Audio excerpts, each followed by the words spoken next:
Who disagrees with Lauren? Nothing's waste. There's no waste here, though. I mean, this has been an important public conversation that we've had about police brutality, about police corruption, about state violence. I mean, there were even talks about making him the first domestic drone target. I mean, this is serious business here. I don't think it's been a waste of time at all. And as far as Dorner himself goes, he's been like a real-life superhero to many people. Now, don't get me wrong. What he did was awful. Killing innocent people is bad. But when you read his manifesto, when you read the message that he left, he wasn't entirely crazy. He had a plan and a mission here, and many people aren't rooting for him to kill innocent people. They're rooting for somebody who was wronged to get a kind of revenge against the system. It's almost like watching Django Unchained in real life. It's kind of exciting.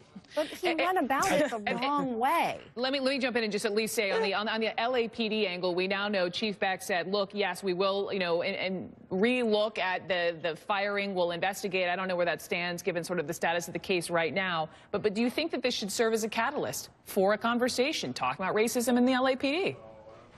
I think this is absolutely really.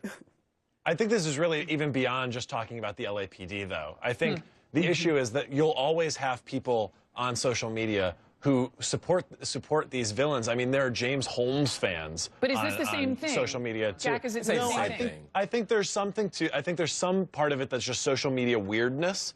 But I think there's also something to it in that the narrative of Christopher Dorner doesn't. I mean, in some ways, it resembles a Denzel Washington movie where someone is wronged and he stands up for himself and it goes down in a blaze of glory. It's hard for it not to turn into a movie. We have the law. We have the law. There are appropriate ways to do this. You can not if the law is broken. Well, and I'm not saying that. I'm not saying that what if we even say, like, previous to, take the murderous rampage out of it, would he have had a point? Would he have had a point to? Yes.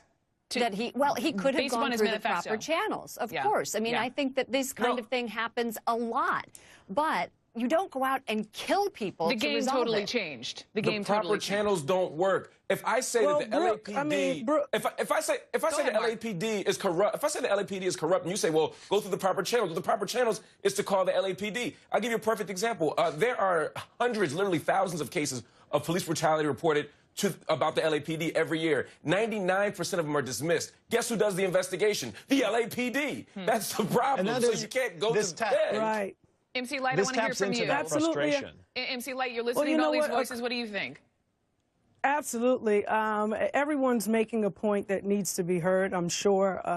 My take, and especially what I read about the case, is that he wanted to make good in terms of reporting, I guess, a fellow officer who had kicked a homeless person. So if it all has catapulted into this, I mean, sure, shame, and yes, just, but it is extreme to take another's life. But I can also see on the social media front, there are lots of folks there who say a lot of things that Jack's right. He makes a point. It's the weirdness. And it's weirdness about it, but truthfully so, people are.